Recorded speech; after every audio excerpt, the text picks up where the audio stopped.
Hi there, this video is a comprehensive guide for Ooty and I will cover all the topics including the budget for the trip, 25 plus spots that you can visit, best restaurants that you must try, the most luxurious properties to the best budget properties including the one where we stayed, the hosteler Ooty, and so much more. If you're new to the channel, then I am Saransh and this is our explainer. Ooty, also known as Utkamand or Udgamandalam, is a beautiful hill station in the Nilgiris district in Tamil Nadu. Nestled in Western Ghats of India at an altitude of 2200 meters, it is also known as the Queen of Hill Stations by the locals. Let me show you why. Ooty is one of those rare all-year-round destinations. During summers, the days are a little hot, although evenings and mornings are quite pleasant. It's the perfect time for activities and treks, although the water bodies are on the drier side. In monsoon, the hills turn lush green and the water bodies are in full flow, but accessibility becomes challenging due to the fog and rain. Winter brings sunny days, chilly winds, and freezing mornings and evenings. I would recommend you to pack well. When it comes to reaching Ooty, there are a few options. The nearest major airport is in Coimbatore, about 3 hours by road. Alternatively, you can reach the nearest major railway station in Mettupalayam, which is about approximately 2 hours by road. But here's the exciting part. You can hop onto the toy train from Mettupalayam to Ooty, which is a delightful experience. More details about this in Things to Do section. For those who prefer the road, there are daily buses from most major South Indian cities to Ooty. If you're comfortable driving in the hill, another option is to get your own vehicle, especially if you are on a budget. I'll explain this further in the How to Locally Commute section. Before diving into the details, let me make a quick request. 95% of the viewership on our channel comes from people who haven't yet subscribed. If you appreciate this destination guide and would want more content like this, then do consider subscribing to our channel.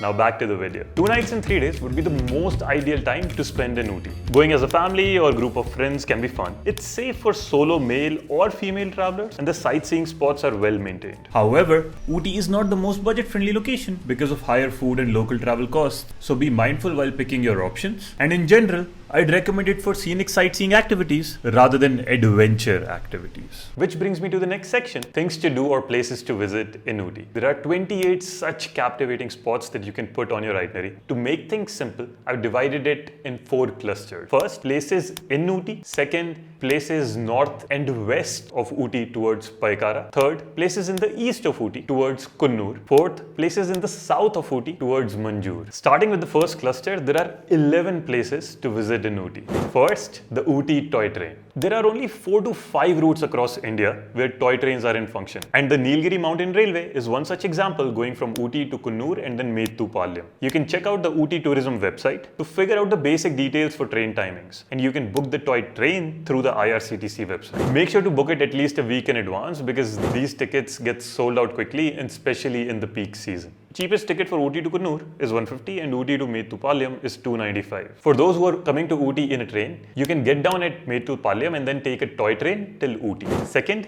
tea factory. Ooty is quite popular for its tea and there are tea plantations everywhere. Tea factory shows the journey of how tea is made from a tea leaf to the end product that we love to consume. Factory has a museum detailing the origin of tea and how it came to India. There is also a chocolate factory on the premises. You can buy tea, chocolate, amongst various other oils and spices from here. Right opposite the tea factory is the Eagle's Dare Adventures, where you can go for basic adventure activities like ziplining, bungee swing, and sky cycle, amongst other activities. The individual activity costs as well as combos are on your screen. Fourth on the list is the Government Botanical Garden. It has well-landscaped gardens featuring rare trees and a glass house with an impressive collection of flowers. Situated in the foothills of Dodde Beta Peak, Botanical Garden is a good spot for a morning or evening stroll. The month of May also sees some beautiful flower shows. And this brings me to the next spot, Dodde Beta Peak. At 2637 meters, it is the highest peak in the Nilgiri mountain. It is a popular viewpoint with road access to the summit. The watchtower with telescope offers you an opportunity to look at the lovely valley around. Next up, Ooty Boat House. Situated at the Ooty Lake, hands down it is one of the most popular spots in Ooty. It offers you multiple options in pedal boat, rowboat, as well as motorboat. There are also options for snacks, shopping, paintball, etc. Do note that I'm providing you entry timings for all of these spots on the screen. Some of these spots close their ticketing counter 30 minutes in advance of their actual closing time. So manage your itinerary in such a way that you are at these spots in advance of their closing time. Right opposite the boathouse is the Thread Garden. It is an artificial garden featuring flowers, plants and lawns made using thread, canvas and wire. First look and you would actually think that they're real. Place is small enough that you do not need more than 15-20 minutes. 8th on the list is St. Stephen's Church. Built in 1829, this is one of the oldest churches in the Nilgiris district. The architecture and the glass window gives it a good vibe. Next up, the Government Museum. Also known as Stonehouse Museum, it features exhibits on cultural history as well as zoology, botany or archaeology.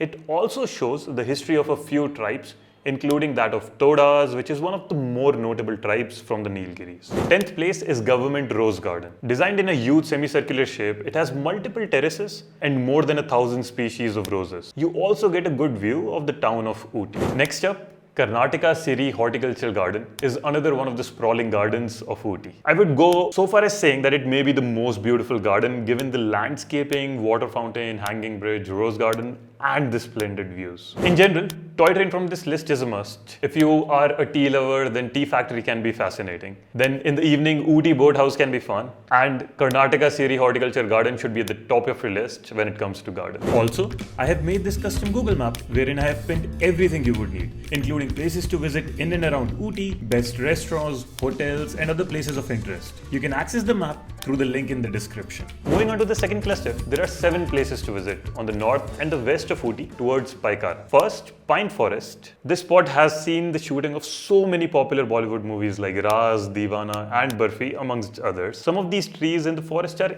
80-meter high and as old as 4,000 years. Also, the lake beside the trees does add to the overall vibe and aesthetic of the place. Next up, Sholur Viewpoint. It is undoubtedly one of the most beautiful viewpoints in Ooty. It is also perfect for a sunrise and is barely visited by tourists. Definitely a lesser visited location. The roads leading up to it can be narrow and you may have to go a bit off-road as well, so be mindful of that. Another famous movie spot on the list is Wenlock Downs, 9th mile shooting point. Given that you are in the Ghats and see mountains everywhere, it is refreshing to see such a vast, lush green meadow. Pine trees do add to the character of the place. Definitely a good sunset spot. Next is Pykara Waterfall. A short hike from the main entry gets you to the waterfall. The landscape is scenic and the waterfall itself cascades on the Pykara river. Water level would depend on when you are visiting the falls. This is how it looks in monsoon and this is how it looked when we went at the end of February. 5th on the list is Pykara Lake. It is about 2.5 km from the Pykara waterfall. The landscape here is quite beautiful. There is a restaurant and they have a boathouse as well. And let's say if you had the time to go boating in only one place, then I would recommend that you pick Pykara over Ooty. Next up is Needle Rock Viewpoint. This is a viewpoint that offers 360-degree views. The views are beautiful and at times you can even see a cloud bed in the valley. Needle-like rock formation offers a unique vantage point for photography enthusiasts. Note that from the parking you will have to walk about 400 meters to reach the view.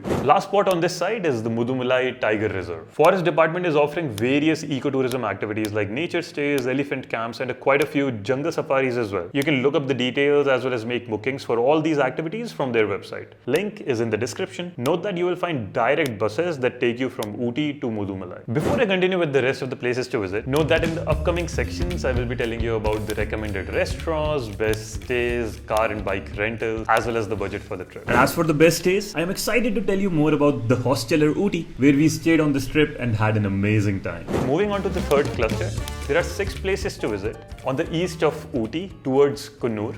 First place is Dolphin's Nose. The viewpoint got its name because of how it looks from above. The views in general are decent enough. There is a watchtower as well, and in the distance you can get to see the beautiful Catherine Falls as well. And there are shops for snacks and souvenirs. Next, Lamb's Rock. A short hike takes you to the viewpoint. You can get a good view of the nearby valleys. Walking a bit further gets you to the watchtower as well. At the entrance you will see a yellow frame. This is called the Sleeping Lady Viewpoint. And there is a separate pin as well terming it Lady Canning Seat. The taxi drivers will sell you these as multiple spots, but you're going to get the view of the Sleeping Lady throughout your day in Coonoor. Next is Singara Tea Estate. Just like Ooty, Coonoor is popular for its tea estate as well. If a good photo op amongst the tea plantations is what you would like, then Singara Tea Estate is just as good a spot as any. There is an outlet as well, wherein you can buy fresh tea leaves and other items. Next on the list is Sims Park. I personally love the park. Home to 1,000+ species of colorful and vibrant flowers, the Sims Park is a well-maintained botanical garden. Given the beautiful landscaping, pathways, rides, boating, the park does offer something for everyone.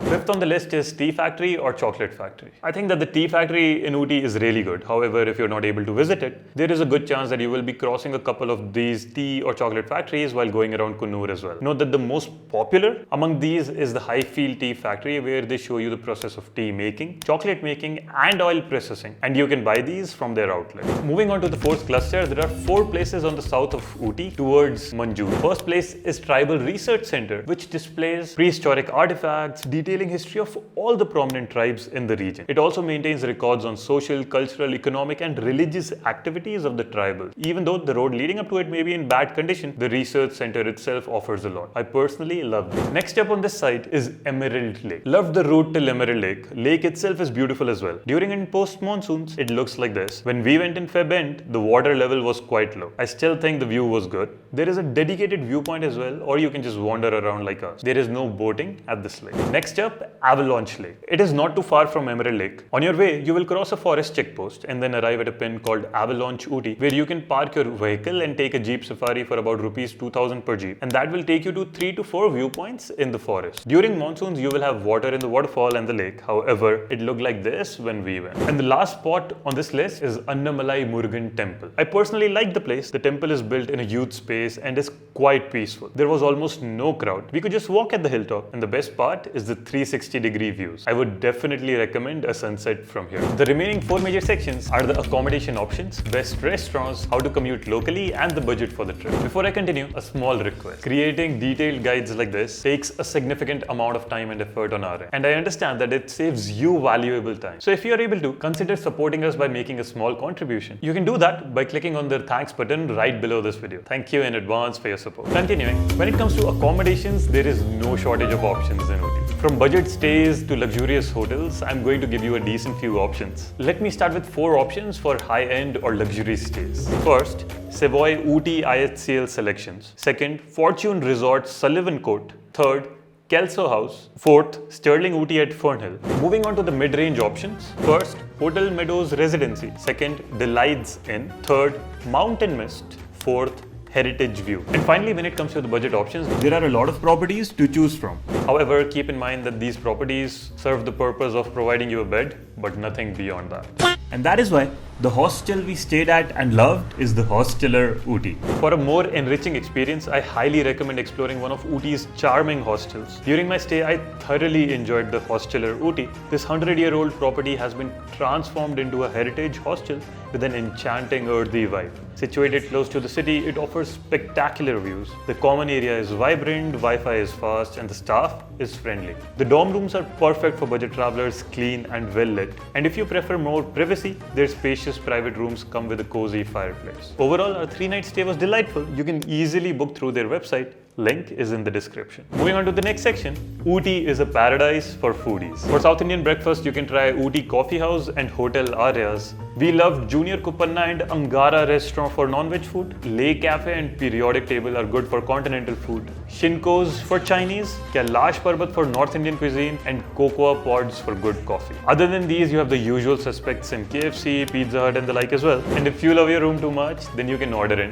Swiggy and Zomato are available in Ooty. Next up, how to locally commute in Ooty. Ooty in itself is not necessarily huge, but you end up covering a decent few places outside Ooty as well. When it comes to hiring a taxi, you will be met with a whole lot of taxi and auto drivers as soon as you get down at the bus stand or the railway station. For a rough estimate, an auto will take you about 1000 to 1500 per day for sightseeing, and a taxi would take you anywhere between 1500 to 2500 per day. These figures would vary depending on if you're going in season or off season. However, if you want to book your taxi in advance, you can use these contacts on your screen. Given the strong auto and taxi union, there is no Ola, Uber or any other taxi hailing app in Ooty. The union is strong enough that there are no scooty or car rentals available either in Ooty. Well, officially anyway. So on our trip, we did end up renting a scooty secretly. I will not share his details here as he will be in trouble with the union. You can find the details by searching for bike rentals in Ooty on Google and check with them directly. This particular operator is within 500 meters of the bus stop. If you're on a tight budget, then you can also opt for a tour bus that takes you around the most popular spots of Ooty and will cost you about 300 to 400 rupees. Do note, however, that this is only available in the peak season, which is April and May. And now the section you've been waiting for, the budget for an Ooty trip. Ooty may not be the most budget destination out there, but it is definitely value value for money. Assuming that there are two of you traveling together to Ooty and commuting locally using a taxi, your trip is for 2 nights and 3 days, you stay in a budget hotel and you eat 3 meals a day and don't go overboard. All the spots have a nominal entrance fee and the total for 2 people will not be more than rupees 800, factoring in miscellaneous expenses of rupees 350 per person. Then for 2 people, 2 nights and 3 days, you're looking at an approximate budget of 16k, which would mean 8k per person. Do note that one of the biggest costs here is the taxi rental. And that's why I was suggesting at the beginning that if you can get your own vehicle, your budget would do much better. Also, I haven't included the cost of your travel to and fro Ooty, as well as for activities like toy train, boating, ziplining, etc. So be mindful of that. We also have an offline digital ebook version of this video with some additional sections like illustrated maps and pre-built day-wise itineraries. The guidebook also provides you with quick access to things to do, nearby recommended restaurants, rental shops, amongst other things. You can buy this guide for Ooty from our website as well as for any other location as well. You can also buy our cool everyday minimal design t-shirts from our website. Link is in the description. Your purchase helps us make more videos like these from across India. And this is it for our detailed travel guide to Ooty. Hope you found value in it. If there are any updates or you think I have missed anything, feel free to mention it in the comments for fellow travelers, and I will see you in the next video. Until then, travel responsibly, adventure is out there. Go explore.